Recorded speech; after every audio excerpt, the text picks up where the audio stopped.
الحمد لله رب العالمين والعاقبة للمتقين والصلاة والسلام على سيد الأنبياء والمرسلين وعلى آله وصحبه أجمعين أما بعد فأعوذ بالله من الشيطان الرجيم بسم الله الرحمن الرحيم يا أيها الذين آمنوا قوا أنفسكم وأهليكم نارا وقودها الناس والحجارة أعدت للكافرين وقال النبي صلى الله عليه وسلم خيركم من تعلم القرآن وعلمه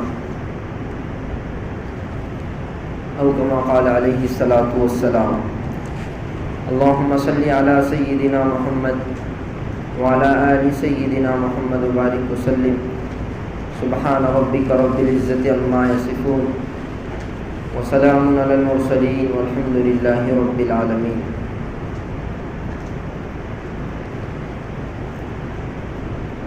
میرے دینی بھائیوں بزرگوں، ہم سب مسلمان ہیں اور اللہ تعالیٰ نے ہم سب کی رہبری کے لیے قرآن کو نازل کیا اور قرآن کو سمجھانے کے لیے نبی علیہ السلام کو بھیجا. ابھی میں نے قرآن کریم کی ایک آیت آپ حضرات کے سامنے پیش کی ہے جس میں اللہ تعالیٰ ایمان والوں کو مخاطب کر کے فرما رہے ہیں یا ایھا الذین آمنوا قوا انفسکم، کہ ایمان والوں بچاؤ اپنے آپ کو. دیکھیے، سب سے پہلے خود کو بچانے کا مسئلہ ہے اور کس سے بچانا ہے وہ آگے آ رہا ہے. جہنم کی آگ سے بچانا ہے. سب سے پہلے اپنے آپ کو. ہم جس زمانے سے گزر رہے ہیں اور جس دور میں ہم زندگی گزار رہے ہیں، چند جگہوں کے علاوہ ساری کی ساری جگہ فتنوں کی ہیں. صرف چند جگہ.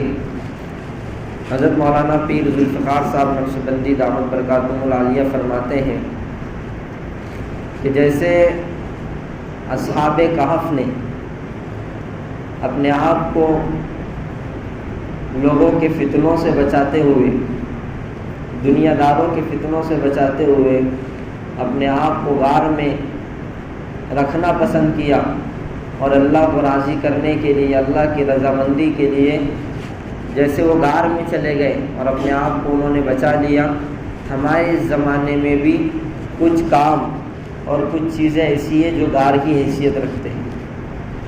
اگر ہم اپنے آپ کو بچانا چاہتے ہیں فتنوں سے تو وہ 5 چیزیں حضرت نے گنوائی. کتنی؟ 5 چیزیں. سب سے پہلے کہا کہ مدارس. اگر ہم چاہتے ہیں کہ اپنے آپ کو دنیا کے فتنوں سے بچائیں تو اپنے بچوں کو مدارس کے حوالے کریں. ظاہر سی بات ہے، بچہ مدرسے میں جائے گا، دینی تعلیم، قرآن کی تعلیم سیکھے گا، اللہ کی معرفت اس کو حاصل ہوگی، علم دین سیکھے گا، اس کے مطابق عمل کرے گا تو وہ فتنوں سے محفوظ رہے گا.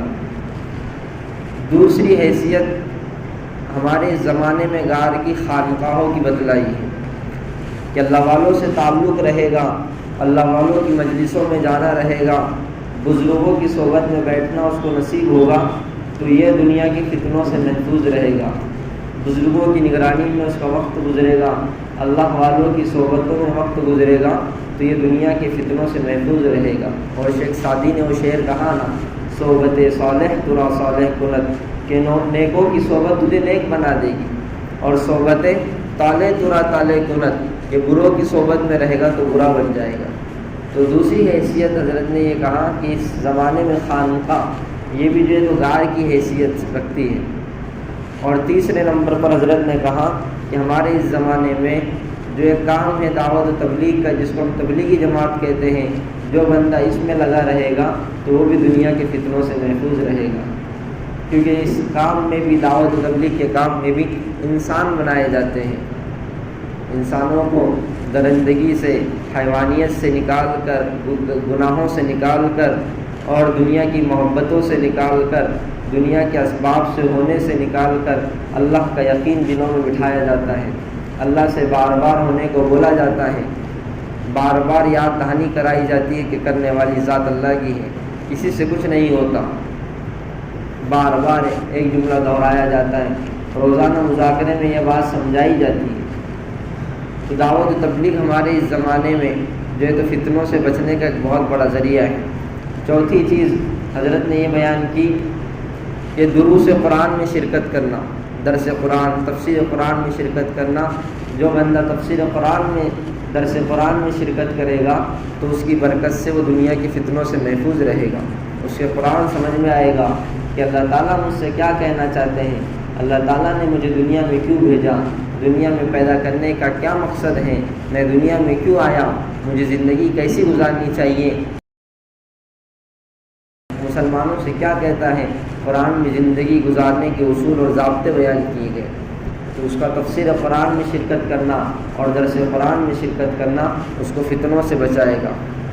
اور 5ویں نمبر پر حضرت نے یہ کہا کہ ہمارے اس زمانے میں اگر کوئی آدمی غار کی حیثیت اختیار کرنا چاہتا ہے تو اس کے لیے پاس و ٹھکانہ مکہ اور مدینہ ہے، کہ آدمی اگر وہاں چلا جائے تو دنیا و ما فیہا سے وہ غافل ہٹ جاتا ہے، اس کا دھیان اس سے ہٹ جاتا ہے، بس اس کو اللہ اور اس کے رسول کی یاد وہاں رہتی ہے۔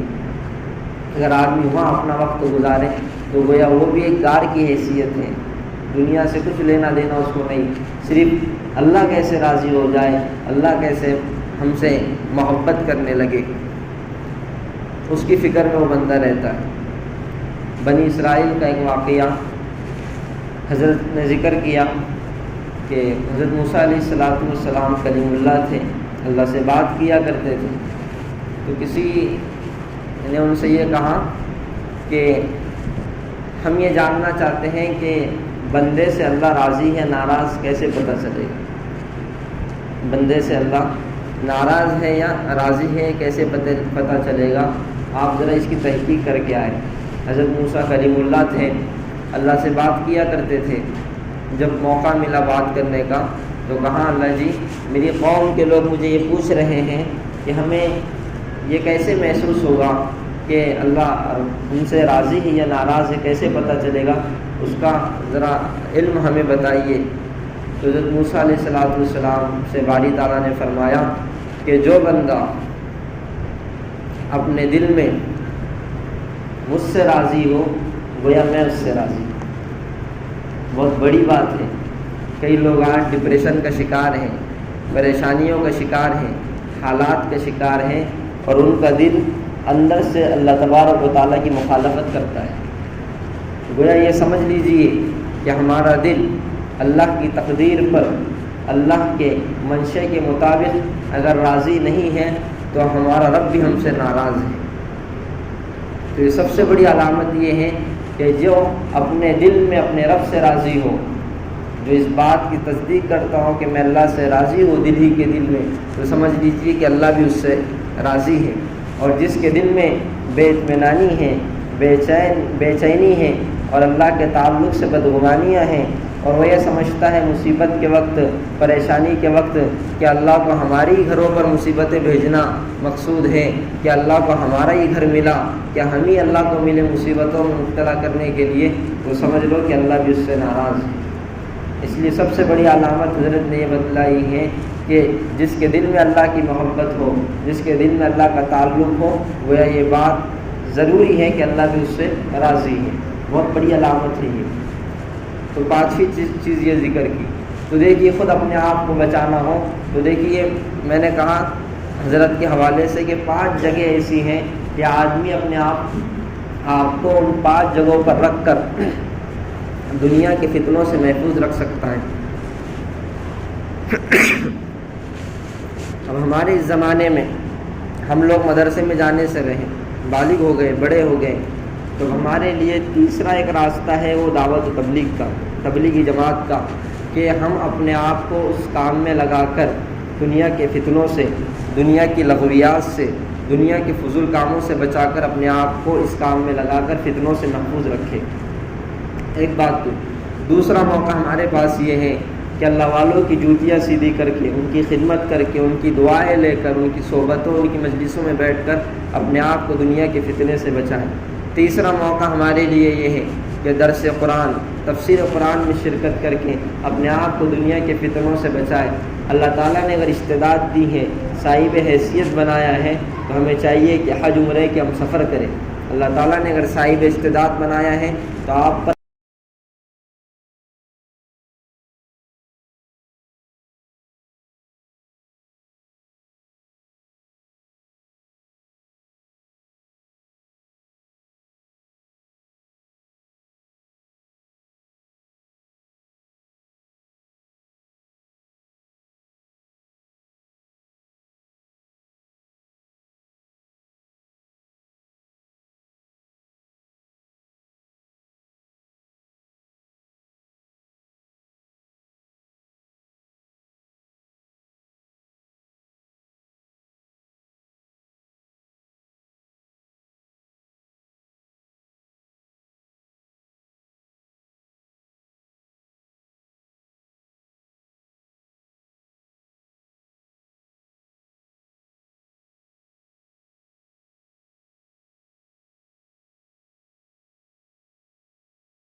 حضرت فرماتے ہیں کہ وہ عاقل بھی تھا، عالم بھی تھا، عاقل بھی تھا، بہت بڑا عقل مند تھا وہ۔ اسی لیے تو اس نے جب رب العالمین نے اس سے یہ کہا کہ آپ کو آدم کو سجدہ کرنا ہے علیہ السلام، تو اس نے کیا کہا کہ آدم تو مٹی سے بنے ہیں، میں تو آگ سے بنا ہوں، اور آگ اوپر کو جاتی ہے اور مٹی نیچے رہتی ہے۔ تو اس کی عقل دیکھیے، تو عقل کا تقاضا تو برابر تھی اس کی بات عقل کے اعتبار سے، لیکن کمزوری کیا تھی؟ کمزوری وہ آگے ذکر کرتے ہیں۔ تیسرے نمبر پر حضرت فرماتے ہیں کہ وہ بہت بڑا عابد بھی تھا، بہت بڑا عابد بھی تھا شیطان، علم بھی تھا، عاقل بھی تھا اور بہت بڑا عابد بھی تھا، لیکن ایک چیز اس کے اندر نہیں تھی، وہ عاشق نہیں تھا۔ اگر عاشق ہوتا تو فوراً رب کے حکم پر سجدے میں گر جاتا کہ حکم رب العالمین کا ہے، اب مجھے جو ہے تو سجدہ کر لینا چاہیے۔ اگر وہ عاشق ہوتا تو عاشق ہونے کی بنیاد پر وہ اللہ کی نافرمانی نہیں کرتا۔ ایک کمی اس کے اندر یہ تھی۔ تو ہمیں یہ دیکھنا چاہیے کہ ہمارے پاس علم تو ہے، عبادت گزار بھی ہم ماشاءاللہ ہیں، اللہ تعالیٰ نے عقل سلیم بھی دی ہے، کیا ہمارے اندر عشق ہے یا نہیں ہے؟ شیطان جو اللہ کے دربار سے بھگایا گیا، اللہ کے دربار سے دور کیا گیا اور راندائے درگاہ ہوا، تو اس کی کیا بنیاد بنی؟ صرف یہ بنیاد بنی کہ اس کے اندر عشق نہیں تھا، اللہ سے محبت، اللہ کے حکم کی فرما برداری کا جذبہ اس کے اندر نہیں تھا، اس لیے گویا کہ وہ اللہ کے دربار سے نکالا گیا۔ تو یہ 5 جگہ ہیں۔ اب دیکھیے ہم 4 جگہوں سے استفادہ کر سکتے ہیں، دعوت و تبلیغ سے، خانقاہوں سے، تفسیر قرآن، درس قرآن سے، اور بیت اللہ کی حاضری کے ذریعے سے۔ اب رہا بچوں کا مسئلہ، تو میں نے آپ حضرات کے سامنے ایک حدیث شریف پیش کی ہے، خیرکم من تعلم القرآن وعلمہ، کہ تم میں سب سے بہتر شخص وہ ہیں جو قرآن کو سیکھے اور سکھائے۔ اور آیت کریمہ یہ پیش کی، یا ایھا الذین آمنوا قوا انفسکم، انفسکم پر ابھی ہماری بات ہو گئی، وہ اہلیکم۔ اب ہماری اپنی ذمہ داری یہ ہے کہ ہمیں اپنے آپ کو جہنم کی آگ سے بچاتے ہوئے اپنے گھر والوں کو بھی جہنم کی آگ سے بچانا ہے۔ تو گھر والوں میں کون ہیں؟ سب سے پہلے ہماری بیوی ہے، ماں ہے، بہنیں ہیں، بیٹیاں ہیں، ان کو بھی جہنم کی آگ سے بچانا ہے۔ تو جہنم کی آگ سے کیسے بچایا جائے، اس کے لیے کیا تدبیریں ہوں؟ تو میرے بھائیوں، ہم نیک اعمال کرنے کے ساتھ ساتھ ان کو نیکی کی دعوت دیں، ان کو تقوی کی دعوت دیں، ان کو اللہ رسول کا ڈر ان کے دلوں میں پیدا کرے۔ تو وہ کیسے ان کے دلوں میں پیدا ہوگا؟ کیسے پیدا ہوگا؟ تو پھر اس کے لیے ہمارے بڑوں کی طرف سے مستورات کے بیانات، مستورات کی تعلیم، مستورات کی جماعت کا خروج، یہ ساری ترتیبیں بنائی گئی ہیں۔ جیسے مردوں کے لیے ترتیبیں بنائی گئی ہیں، اسی طریقے سے مستورات کے لیے کام شروع کیا گیا ہے۔ یہ مستورات جو ہے تو روزانہ اپنے گھروں میں تعلیم کرے، ہفتہ واری اپنی بستیوں میں جہاں تعلیم ہو رہی ہے وہاں پہنچیں، 15 دن میں جہاں مردانہ بات ہو رہی ہے وہاں شرکت کریں، 3 مہینے میں کم از کم ایک مرتبہ 3 دن لگائیں۔ جو بڑوں کی طرف سے ترتیب بتائی جا رہی ہے تو اس ترتیب کے مطابق اپنی مستورات کو چلانے کی ہم کوشش کریں تو ان کو بھی دین کی بات پہنچے گی۔ کم از کم ہم جو تعلیم، جو بیانات مسجدوں میں سن رہے ہیں تو وہ ان کا خلاصہ ان کے سامنے بیان کریں کہ آج نماز کے متعلق کہا گیا، آج بچوں کی تعلیم کے متعلق کہا گیا۔ جب ہم ان کو فکر مند بناتے رہیں گے، ان کے سامنے تذکرہ اور مذاکرہ کرتے رہیں گے تو وہ بھی اللہ کا ڈر اور اللہ کا خوف اپنے اندر پیدا کر کے زندگی گزارنے والی بنے گی۔ تو آپ پہلے مستورات کو، پھر اس کے بعد ہماری سب سے بڑی ذمہ داری یہ ہے کہ ہم اپنی اولاد کو مکاتب اور مدارس سے جوڑیں۔ اگر ہم یہ چاہتے ہیں کہ ہمارا مستقبل روشن ہو، ہم یہ چاہتے ہیں کہ ہمارے بچے مستقبل میں ہمارے خدمت گزار بنے، ان کے اندر اطاعت اور ان کے اندر جو ہے تو ماننے کا جذبہ پیدا ہو، یہ کل کو ہمارے بڑھاپے کا سہارا بنے، ہمارے بڑھاپے کو جو ہے تو لے کر چلنے کا ذریعہ بنے، تو ہمیں چاہیے کہ ہم اپنے بچوں کو دینی تعلیم سے آراستہ کریں۔ اگر ہم اپنے بچوں کو دین کی تعلیم نہیں دیں گے تو میرے بھائیوں پھر اس کے جو نتائج آج ہمارے سامنے، جنہوں نے اپنے بچوں کو صحیح تعلیم نہیں دی، اپنے بچوں کو دینی تعلیم سے نہیں جوڑا، انہیں اخلاق نہیں سکھائے، تو پھر آج وہ ماں باپ پریشان ہیں۔ ایک بڑا مجمع تو وہ ہے جو اولاد کے لیے رو رہا ہے، اولاد کے لیے دعائیں کر رہا ہے، اولاد کے لیے منتیں مانگ رہا ہے، اور ایک بڑا مجمع وہ بھی ہمارے درمیان موجود ہے جو اولاد ہوتے ہوئے بھی پریشان ہے۔ کیوں؟ اس لیے کہ تعلیم کی کمزوری کی بنیاد پر، اخلاق نہ ہونے کی بنیاد پر، دین نہ ہونے کی بنیاد پر آج وہ لوگ پریشان ہیں۔ اس لیے ہمیں چاہیے کہ اپنے بچوں کو تعلیم کے زیور سے آراستہ کریں۔ اس کے لیے الحمدللہ ہمارے اطراف میں مدارس ہیں، یہ مدارس ہمارے اپنے بچوں کی دینی تعلیم کے لیے بنائے گئے ہیں، ہمارے اپنے بچوں کو جو ہے تو اچھا عالم دین، اچھا حافظ قرآن، اچھا دین کا داعی بنانے کے لیے بنائے گئے۔ تو ہمیں چاہیے کہ ہم اپنے بچوں کو کم از کم ایک گھر سے ایک بچہ، آخری درجے میں خاندان کا ایک بچہ ہم ترتیب بنا بنا کر مدرسوں میں روانہ کریں، تاکہ مستقبل میں یہی بچے اچھے عالم بن کر، اس لیے ہمیں چاہیے کہ ہم اپنے خاندان کے ایک ایک بچے کو کم از کم مدرسوں کے لیے روانہ کریں۔ اگر ہم یہ چاہتے ہیں کہ ہمارا بچہ دونوں اعتبار سے ترقی کرے تو پھر آخری درجے میں ہمارے لیے مکاتب کی تعلیم ہے جو بہت ضروری ہے۔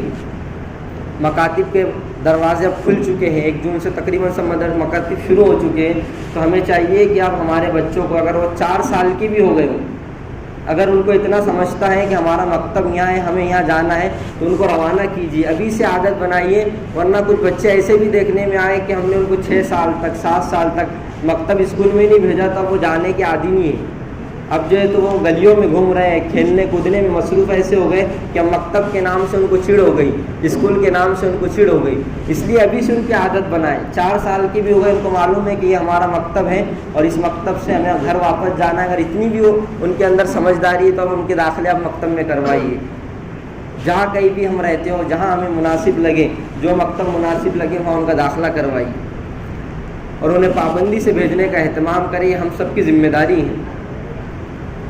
ہمارے حضرت مفتی محمود صاحب باردولی دامت برکاتہم العالیہ فرماتے ہیں کہ آدمی جہاں کہیں بھی رہے اور اس کا جہاں کہیں بھی رہنے کا ارادہ ہو تو وہ 3 چیزوں کو دیکھ کر رہے۔ کتنی چیزوں کو؟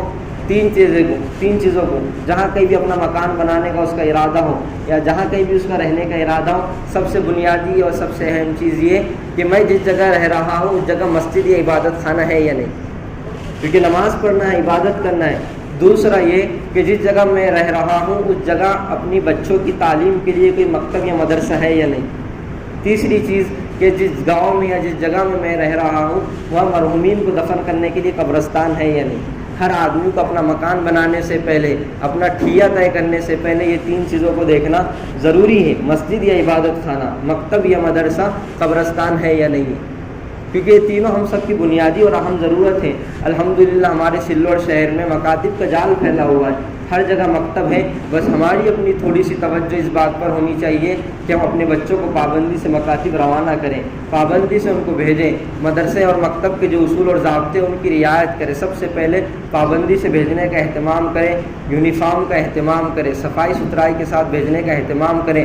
اگر آپ کو مکتب والے کسی ضرورت کے تحت بچہ غیر حاضر ہے یا کوئی اس کی شکایت ہے، اس موقع پر اگر مدرسے کے ذمہ دار یا مدرسے کے استاد یا مکتب کے استاد آپ کو بلائے تو آپ آ جائیں، سب کچھ بچوں پر نہ لوٹ دیں۔ اگر ہم بچوں کو صرف پڑھائی کے اعتبار سے ان کے حوالے کر دیں گے تو آپ کا بچہ جیسا بننا چاہیے ویسا نہیں بنے گا۔ اگر بچے کی غیر حاضری ہوئی، استاد نے اس کو یہ کہہ لگا ابو کو بلا کر لے کر آ، تو اس کو بھی اہمیت ہوگی کہ اگر میں روز غیر حاضری کروں گا تو کب تک ابو آئیں گے، ڈانٹ ادھر سے بھی پڑیں گی اور ادھر سے بھی پڑے گی۔ تو اس لیے والیوں کو اور ذمہ داروں کو اور سرپرستوں کو بلایا جاتا ہے۔ سب سے آگے نہ بڑھنے کی سب سے بنیادی وجہ میں آپ کو بتاؤں کہ آپ کا بچہ مکتب میں پابندی سے نہیں آتا ہے۔ جو بچے مکتب میں پابندی سے آتے ہیں، میں ان کا نام لے کر اور ان کے والیوں کا نام لے کر بتا سکتا ہوں کہ ان کے بچے ہمارے پاس پابندی سے آتے ہیں اور الحمدللہ ان کی ہم نے قرآن کی بھی تکمیل کرا دی۔ کیوں؟ سب سے بنیادی وجہ ان کی پابندی ہے۔ اس لیے آپ سے ادباً درخواست ہے کہ اپنے بچوں کو مکتب میں پابندی سے روانہ کریں، ان کو جو صفائی ستھرائی کے اعتبار سے ادب سلیقہ ہم کوشش کر رہے ہیں تو آپ بھی اپنے اعتبار سے کوشش کریں۔ صرف اساتذہ کی ذمہ داری نہیں ہے، والیوں اور سرپرستوں اور ماں باپ کی بھی ذمہ داری ہے کہ اپنے بچوں کو ادب سلیقہ سکھلانا۔